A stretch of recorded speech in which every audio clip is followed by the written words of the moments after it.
Assalamualaikum warahmatullahi wabarakatuh. Selamat pagi semuanya. Apa kabar? Perkenalkan, nama Ibu Iin Irawati. Ibu di SMA Negeri 3 Parongpong ini mengajar bahasa Inggris di kelas 9 dan juga menjadi pembina OSIS. Pada kesempatan ini, Ibu akan menyampaikan materi tentang tata krama. Tentu saja, tata krama yang akan Ibu sampaikan di sini ini adalah tata krama siswa. Tata krama siswa dalam ada 3 hal. Mau tahu? Tunggu ya. Nanti Ibu akan sampaikan ketiga itu.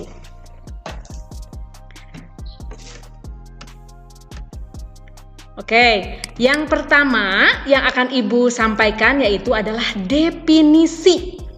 Kalian tahu definisi? Definisi itu arti atau pengertian. Di sini Ibu tuliskan, Ibu sudah buat ada definisi tata krama dari para ahli.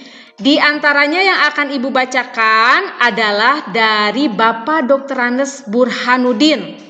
Nih, menurut beliau, etika atau tata krama adalah cabang filsafat yang berbicara mengenai nilai dan norma moral yang menentukan perilaku manusia dalam hidupnya.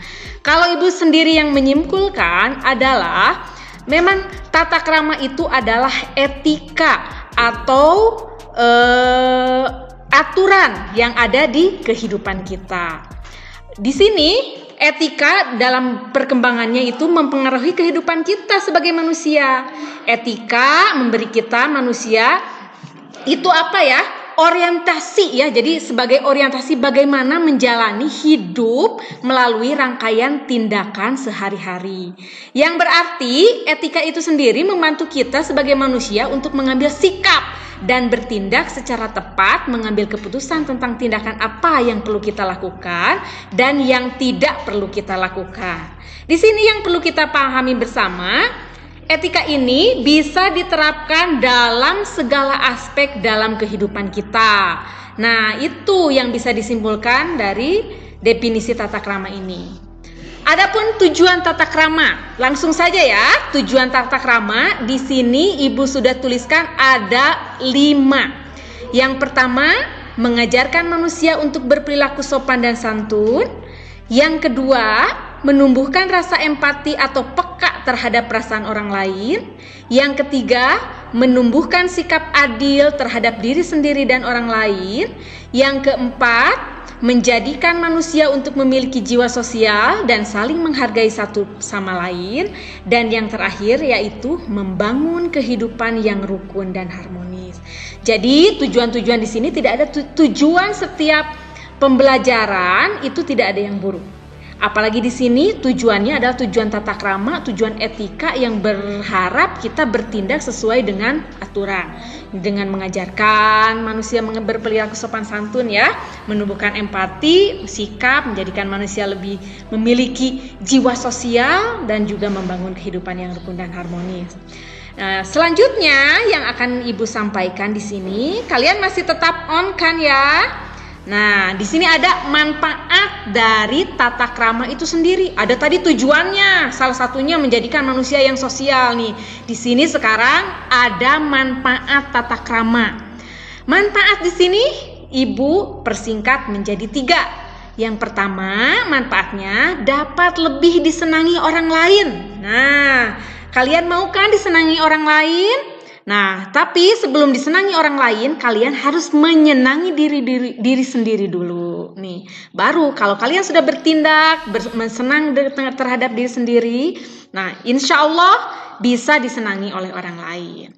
Yang kedua, manfaatnya dapat mempererat tali persaudaraan dengan orang lain. Nah, mempererat tali persaudaraan di sini yaitu jika kita bisa berperilaku atau bertindak yang baik, beretika yang hebat, yang pintar, yang baik di sini sebagai siswa.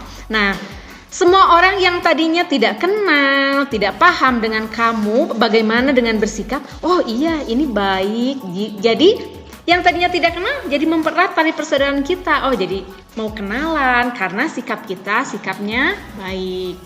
Manfaatnya juga dapat memelihara suasana yang baik dalam bergaul pada berbagai lingkungan. Nah, lingkungan di sini ada berapa? Ada apa saja maksudnya? Ada keluarga, ada masyarakat, di sekolah, dan kalau nanti kalian itu di lingkungan kerja. Tapi kalau kalian, kita cari saja manfaatnya tata krama kalian di mana? Kalian mungkin di keluarga, di masyarakat, di sekolah, dan lingkungan rumah, mungkin bukan lingkungan kerja ya. Nah, sekarang contoh-contoh yang ada dalam tata krama dalam kehidupan sehari-hari, Ibu hanya ambil 3. Hanya 3 saja. Sebenarnya masih banyak sekali, tetapi karena waktu yang singkat, Ibu akan ambil 3 saja. Yang pertama, tata krama berbicara. Apa itu tata krama berbicara? Aturan dalam berbicara. Kita harus bisa membedakan bahasa yang digunakan saat berbicara. Berbicara dengan siapa? Bicara dengan teman sebaya, berbicara dengan orang yang lebih tua, berbicara dengan guru. Tidak mungkin sama kan?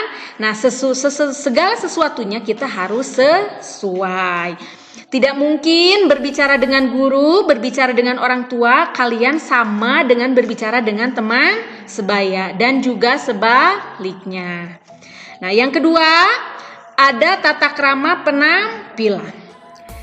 Ketika kita pertama kali bertemu dengan orang, apa yang diperhatikan? Apa yang dilihat? Ya, betul. Yang pertama yang kita lihat adalah penampilan. Di penampilan, meskipun pada dasarnya tidak mungkin kita melihat langsung ke hatinya. Hatinya baik, hatinya ini, terus otaknya pintar, tidak. Semua kita lihat dari penampilan. Kita harus bisa menggunakan atau memakai pakaian yang sesuai. Misalnya sesuai dengan usia. Tidak mungkin anak SMP ke sekolah menggunakan high heels, menggunakan rok mini, tidak mungkin. Jadi kita harus sesuai. Terus tempatnya juga, menggunakan pakaian berdasarkan tempat di mana kita berada. Di sekolah sudah ada aturannya menggunakan seragam. Jadi tidak diperkenankan menggunakan pakaian lain selain seragam sekolah. Jadi intinya kita harus bisa menempatkan diri dengan cara berpakaian yang sesuai dan sopan. Nih, sesudah penampilannya tadi baik, terus berbicaranya juga baik. Orang lain juga penampilan sudah baik. Ngomongnya kasar kan tidak mungkin. Jadi sambung menyambung ya dari tata krama berbicara dan juga tata krama penampilan. Selanjutnya yang terakhir pergaulan. Nih, jika berbicara kalian sudah sopan, sudah baik, sudah bisa menempatkan diri dengan siapa kalian berbicara. Pakaian pun kalian sudah sesuai. Nah, lihat sekarang pergaulan. Nah, pergaulan ini juga mempengaruhi. Pakaian sudah hebat, penampilan sudah hebat, berbicaranya sudah bagus. Gaulnya sama anak yang usianya misalnya di atas lebih dari kita. Tidak sesuai dengan usia kita, tidak bisa juga. Jadi, penampilan sesuai, pergaulan pun tentu saja kita harus bisa memilih dengan siapa kita harus bergaul. Berkenalan dengan banyak orang, baik. Sangat-sangat baik. Tapi untuk bergaul kita harus lebih bijaksana. Kita harus bisa memilih dengan siapa kita harus bergaul. Itu menentukan tata krama kita, perilaku kita, ini akan sambung kita ke karakter. Nanti juga nih kalau sudah kita paham tentang tata krama berbicara, tata krama penampilan, tata krama pergaulan, itu akan menghasilkan karakter. Karakternya otomatis karakter yang baik. Cukup sekian rupanya, sebenarnya masih banyak yang akan disampaikan, tetapi semoga lain waktu kita bisa bertemu lagi. Nah, sebelumnya ada ini dulu, ada tugas. Mohon maaf tugasnya tidak ditulis. Silakan simak baik-baik. Tuliskan contoh-contoh cara berperilaku di sekolah dan berperilaku di rumah. Coba sekali lagi, berikan contoh-contoh perilaku atau tata krama di sekolah dan di rumah. as much as possible, sebanyak mungkin, sebanyak pengetahuan kalian ya. Terima kasih. Wassalamualaikum warahmatullahi wabarakatuh.